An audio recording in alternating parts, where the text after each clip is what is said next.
What is up, everybody? Luke Film Boss here, and today I'm going to be reviewing the latest live action reimagining of a beloved animated classic, only this time, instead of it being Disney, DreamWorks got into the mix with How to Train Your Dragon. And while, yes, I did enjoy the movie, it has absolutely nothing to offer because it is literally just the same movie, but slightly less entertaining or heartfelt. It's kind of hard to say that because it literally is just the exact same movie. So it's like, how can you say it's any worse than the original when it's the exact same thing? For that reason, it's just the original with a few minor tweaks that didn't make it any better. And actually, one scene that I actually really liked from the original was actually just absent. Other than that, it's almost a scene for scene, shot for shot, word for word almost remake. Like, I feel like I was able to quote about 70% of the dialogue in my head before the characters said it on screen. Some of the time, I even was quoting the lines out loud to my friends that I was sitting next to, which, yes, it was kind of fun to have that little bit of nostalgic, like, I was reliving the movie and the moments again, especially with the first flight scene. I really like that in this new live action remake because the real life cinematography and the landscapes, it's all really gorgeous stuff. So, production value, visual, cinematography, the CGI, the dragons are actually kind of scary in some scenes. So, like, there's things that this movie does with the visuals and with, I guess, the tone in some moments.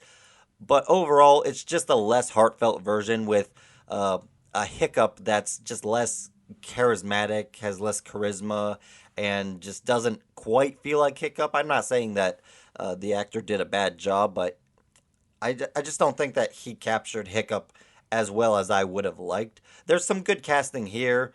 Gerard Butler revises his role as stoic, and he does really good. I liked him in this, but that he's literally the same casting as the original, which is once again just more proof that this is literally just the same movie.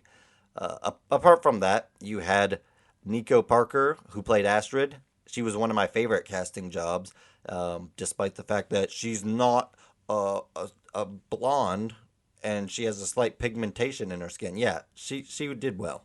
I don't even care. Bronwyn James as Roughnut, probably my favorite casting in the whole movie.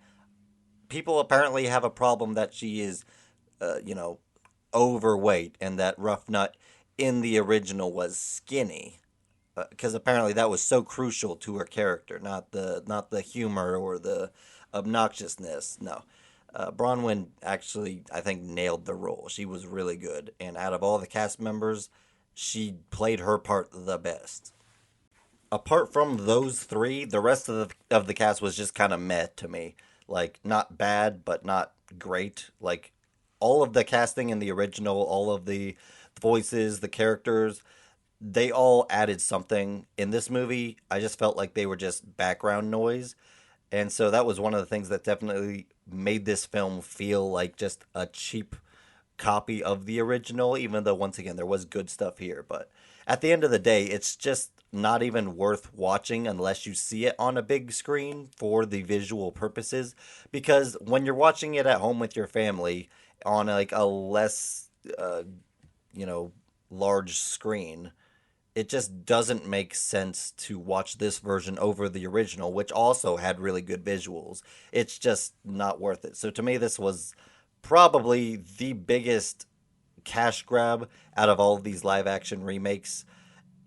It arguably is one of the better made films, and I'll give credit to the director because he's the same guy that directed the original trilogy. So sure, he absolutely loves these movies and can remake them to his heart's content, but they're never gonna touch the originals, and I think he knows that.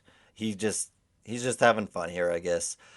But as a film itself, especially from an artistic standpoint, it's literally just the biggest piece of nothing that is also just really good.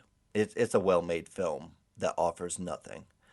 I'd give it a 66% in quality and a 70% in enjoyment because it did have that nostalgic factor, which is the only reason why this film is going to get the attention, is because that's why people go to see these movies. And a lot of people will love the fact that it's literally just the same movie shot for shot. I personally was hoping for something more. So that's my take. Thank you all for watching. Please like, comment, and subscribe, and hit that notification bell to help you be on the lookout for more videos from Luke Film Boss. Bye.